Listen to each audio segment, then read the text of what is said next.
नमस्कार दोस्तों। आप सबका फिर से बहुत बहुत स्वागत है अपने इसी यूट्यूब चैनल पे जिसका नाम है फार्मावेल बाय प्यूसेट। आज का जो हमारा टॉपिक है वो है एंटी एपिलेप्टिक ड्रग्स, जिसे हम एंटी कन्वल्सेंट ड्रग्स भी कहते हैं। तो एंटी एपिलेप्टिक ड्रग्स कौन सी होती हैं? Are those drugs that are use to prevent और ट्रीट सीजर्स। ये ऐसी ड्रग्स होती है जो कि प्रिवेंट या ट्रीट करने में काम आती है सीजर्स को। सीजर्स क्या होते हैं? मिर्गी के दौरे। एक छोटा सा हम डिस्कस कर लेते हैं। ऐसा है, अक्सर हमने लोगों को देखा है एकदम से इंसान को मिर्गी के दौरे पड़ने चालू हो जाते हैं, तो वो जमीन पे कई बार गिर जाता है, उसकी बॉडी शिवरिंग होने लगती है, अकड़न होने लगती है पूरी बॉडी में, मुंह में से झाग आने चालू हो जाते हैं, आई लगातार उसकी ब्लिंक होनी चालू हो जाती है। वो कंडीशन जो होती है उसे हम कहते हैं मिर्गी के दौरे, इंग्लिश में उसे बोला जाता है सीजर्स। तो एंटी एपिलेप्टिक ड्रग्स वो ड्रग्स होती है जो कि सीजर्स को प्रिवेंट या ट्रीट करने में काम आती है। अब हम डिस्कस करते हैं epilepsy. Epilepsy is a neurological disorder in which brain activity become abnormal causing seizures. It is due to sudden and excessive discharge of impulse. Epilepsy एक न्यूरोलॉजिकल डिसऑर्डर है, मतलब जो हमारी नर्व्स होती हैं उसका डिसऑर्डर है, इन विच ब्रेन एक्टिविटी बिकम एबनॉर्मल, और इसमें हमारी जो ब्रेन की एक्टिविटी है वो सही से काम नहीं करती और इस वजह से कॉज होते हैं सीजर्स, जिसे हम कहते हैं मिर्गी के दौरे। It is due to sudden and excessive discharge of impulse. होता क्या है कि हमारी जो इम्पल्सेस जनरेट होते हैं बहुत ज़्यादा एकदम से सडन और बहुत ज़्यादा एक्सेसिव मात्रा में डिस्चार्ज होते हैं इम्पल्स का, और वो एक कारण बन जाते हैं सीजर्स के। जैसे कि एक छोटा सा एग्जांपल हमने अक्सर सुना है, जो पहले हमारे बल्ब आते थे नॉर्मल, एकदम से जब हाई वोल्टेज में लाइट आती थी तो वो क्या होते हैं, ब्लास्ट हो जाते हैं, फट जाते हैं, और कम वोल्टेज पे आती है तो धीमे जलती है। तो एपिलेप्सी एक वही कारण है कि जब बहुत ज़्यादा एक्सेसिव मात्रा में, बहुत ज़्यादा अधिक मात्रा में इम्पल्सेस जनरेट होना चालू हो जाए, एक पर्टिकुलरली एरिया में बहुत ज़्यादा एक्सेसिव मात्रा में इम्पल्सेस जनरेट हो रहे हैं, तो वो मिर्गी के दौरा करवाएंगे, कॉज करवाएंगे seizures. The abnormal electric activity में result in variety of event. अब जब एबनॉर्मल, जो कि नॉर्मल कंडीशन में नहीं है, बहुत ज़्यादा इम्पल्सेस जनरेट हो रहे हैं, तो उस एबनॉर्मल इलेक्ट्रिकल एक्टिविटी की वजह से कई सारे इवेंट्स हमें दिखते हैं, जैसे लॉस ऑफ कॉन्शियसनेस, अनकॉन्शियस हो जाए इंसान, बेहोश हो जाए, एबनॉर्मल मूवमेंट, चलेगा कैसे, उसके जो मूवमेंट है वो सही से चल नहीं पाएगा और गिर पड़ेगा। एक टिपिकल और ऑड बिहेवियर, उसका बिहेवियर एकदम ऐसा हो जाएगा, आपको चिड़चिड़ा दिखेगा और अजीब सा बिहेवियर, डिस्टॉर्टेड परसेप्शन, और उसे समझने में दिक्कत होगी चीज़ों को। Symptoms depend on the site of origin. अगर हम सिम्टम्स की बात करें तो एक पर्टिकुलरली ओरिजिन में, एक पर्टिकुलरली जगह पे जब एक्सेसिव मात्रा का नर्व इम्पल्स जनरेट होता है, तो वो जिस जगह जनरेट हो रहा है उस जगह वो एक्शन अपना शो करेगा, और उस जगह के हिसाब से अलग अलग बॉडी के अंदर लक्षण, सिम्टम्स दिखेंगे। जैसे फॉर एग्जांपल मोटर कॉर्टेक्स, अगर वो पर्टिकुलरली मोटर कॉर्टेक्स में पड़ेगा, ब्रेन की अगर हम बात करें तो पेशेंट में एक्सपीरियंस एबनॉर्मल मूवमेंट। एक पर्टिकुलरली मोटर कॉर्टेक्स में जब वो नर्व इम्पल्स एक्सेसिव मात्रा में जनरेट हो रहे हैं तो वो क्या एक्सपीरियंस करेगा, एबनॉर्मल मूवमेंट, सही से मूवमेंट नहीं कर पाएगा वो। पेराइटल और ऑक्यूपिटल लोब, अगर हमारा पेराइटल या ऑक्यूपिटल लोब में अगर वो जनरेट हो रही है एक्सेसिव इम्पल्स, तो में include visual, auditory, olfactory hallucination, तो उसे सुनने में, दिखाई देने में और भ्रम होने चालू हो जाएंगे। जैसे एक छोटा सा हमने डायग्राम बनाया ब्रेन का, तो ब्रेन हमें पता है, ब्रेन में टू हेमिस्फीयर होते हैं, मतलब दो भाग में ब्रेन हमारे, दो हेमिस्फीयर होते हैं, उसे हम कहते हैं टू हेमिस्फीयर, ये बीच में आप देख सकते हैं। और इसमें लोब्स होते हैं, जैसे frontal lobe, parietal lobe, occipital lobe, temporal lobe. हर एक लोब पे अलग अलग जनरेट, उसके अकॉर्डिंग अलग अलग, उसके अलग अलग उसके फार्माकोलॉजिकल एक्शन होते हैं। जैसे हमने यहाँ मोटर कॉर्टेक्स का देखा है, तो वहाँ पे अगर पर्टिकुलरली एरिया पे नर्व इम्पल्स एक्स्ट्रा जनरेट हो रहे हैं एक्सेसिव मात्रा में, तो एबनॉर्मल मूवमेंट हो जाएगा। पेरिटल और ऑक्यूपिटल लोब में क्या होता है, विजुअल देखना, ऑडिटरी सुनना, सुनना और भ्रम होने चालू हो जाएंगे अगर इस जगह पे एक्सेसिव मात्रा में जनरेट होगा।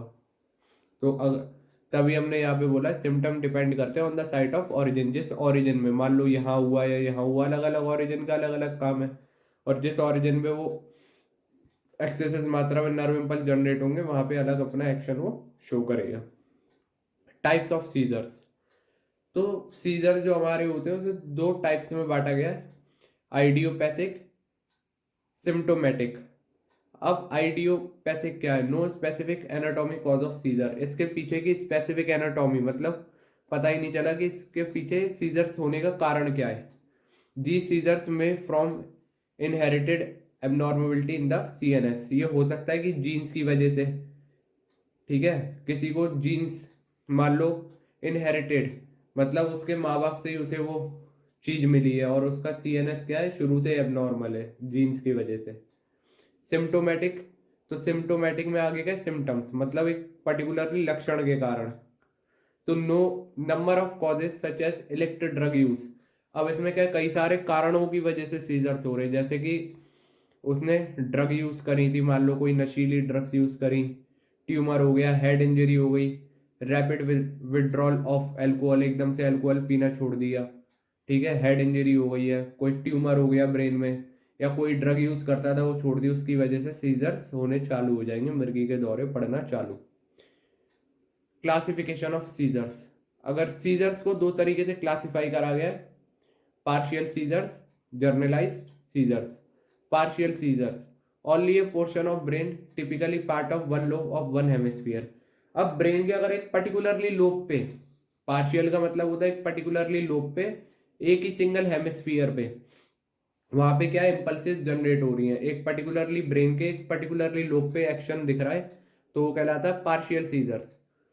इसमें होता है simple partial, complex partial. Simple partial caused by A group of hyper activity neurons exhibiting abnormal electrical activity which are confined to a single locus in the brain। एक हमारे ब्रेन के particularly area पे हमारा hyper active है neuron, exhibiting abnormal electrical activity, hyper active होने की वजह से बहुत ज्यादा इंपल्सेस जनरेट कर रहे हैं, वो इलेक्ट्रिक चार्ज क्या है, बहुत ज्यादा एबनॉर्मल है। डू नॉट स्प्रेड, और वो एक पर्टिकुलरली एरिया से स्प्रेड नहीं होते। Patient does not lose consciousness, और इसमें पेशेंट अनकॉन्शियस नहीं होगा, मतलब बेहोश नहीं होगा। Complex partial exhibit complex sensory hallucination and mental distortion.